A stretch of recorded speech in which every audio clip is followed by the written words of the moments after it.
கேட்டு பெறாததினாலும் அதனுடைய இயலாமையினாலும் விவசாயிகள் பெரிதும் பாதிக்கப்படுவதை கண்டித்து தமிழக அரசுக்கு கண்டனம் தெரிவிக்கும் விதமாக நேற்று தஞ்சையில் ஒரு மாபெரும் கூட்டத்தில் மாண்புமிகு தமிழக சட்டமன்ற எதிர்க்கட்சி தலைவர் அவர்கள் உரையாற்றினார்கள். அந்த உரையாற்றலின் போது அவர் குறிப்பிட்டதாக கூறி சில வார்த்தைகளை மட்டும் தனியாக பிரித்தெடுத்து அவருடைய உரைக்கும் அந்த வார்த்தைகளுக்கும் உள்ள அர்த்தங்களில் உள்ள அர்த்தத்தை கற்பித்து தமிழக வெற்றி கழகத்தை சார்ந்த ஒரு நபர் பெண்களை அவமரியாதை செய்ததாகவும் மற்றும் பல்வேறு குற்றப்பிரிவுகளின் கீழ் நேற்று இரவே முதல் தகவல் அறிக்கையை பதிவு செய்து இன்று காலை சுமார் 8:30 மணி அளவில் தஞ்சாவூர் போலீசார் எதிர்க்கட்சி தலைவர் அவர்களை கைது செய்ய வந்திருந்தார்கள். இன்று காலை 10:30 மணி அளவில் உயர்நீதிமன்றத்தில் இந்த கைது நடவடிக்கை சட்டத்திற்கு விரோதமானது, அந்த முதல் தகவல் அறிக்கையே சட்டத்திற்கு விரோதமானது என்பதை எடுத்து சொல்லி அவசர வழக்காக எடுத்துக்கொள்ள சொல்லி வேண்டினோம். அதை கருத்தில் எடுத்துக்கொண்ட மாண்புமிகு உயர்நீதிமன்றம் மதிய உணவு இடைவேளைக்கு முன்பாக எடுத்துக்கொள்வதாக சொல்லியிருந்தார். நாங்கள் தஞ்சாவூரிலிருந்து வந்த போலீசாரிடம் உயர்நீதிமன்றம் இந்த வழக்கை விசாரிக்க இருக்கிறது, அதுவரை கைது செய்ய வேண்டாம் என்று இருக்கக்கூடிய சட்ட நெறிகளையும் மாண்புகளையும் எடுத்து சொன்னோம். அதை எடுத்துக்கொள்ளாத தஞ்சாவூர் போலீசார் வலுக்கட்டாயமாக எதிர்க்கட்சி தலைவர் அவர்களை கைது செய்து அழைத்து சென்றார். இந்த வழக்கு 2:15 மணிக்கு எடுத்துக்கொள்ளப்பட்டது.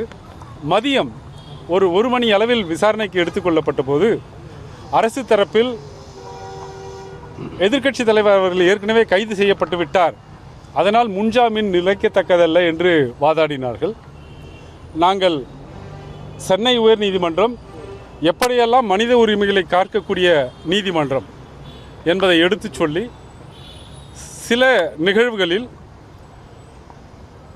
காவல்துறையினுடைய அத்துமீறல் அப்பட்டமாக தெரியும் போது, வெளிப்படையாக தெரியும் போது கைது செய்திருந்தாலும் கூட மேஜிஸ்ட்ரேட்டிடம் கொண்டு சென்று ரிமாண்ட் செய்யக்கூடாது என்று பல இடைக்கால உத்தரவுகளை இந்த சென்னை உயர்நீதிமன்றம் வழங்கி இருக்கிறது. அவற்றை எடுத்து காட்டினோம். அப்போது மாண்புமிகு உயர்நீதிமன்றம், இந்த நீதிமன்றம் சென்னை உயர்நீதிமன்றம் இது போன்ற வழக்குகளில் இடைக்கால உத்தரவுகளை கொடுத்திருக்கிறது, இதனுடைய விரிவான விசாரணையை 2:15 மணிக்கு கேட்கிறேன் என்று சொன்னார்கள்.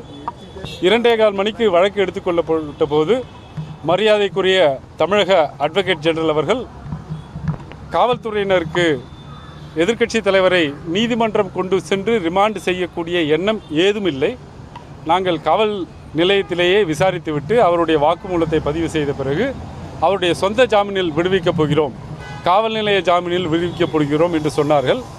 அதை குறித்து கொண்டு சென்னை உயர்நீதிமன்றம் உத்தரவு பிறப்பித்தார்கள். நாளைக்கு முக்கியமான சட்டமன்ற கூட்டத்தொடர் இருப்பதால் இன்றே அந்த விசாரணையை முடித்து இன்றே ஜாமீனில் விடுவிக்க வேண்டும் என்று கேட்டோம். அதையும் நீதிமன்றம் உத்தரவாக கொடுத்திருக்கிறது.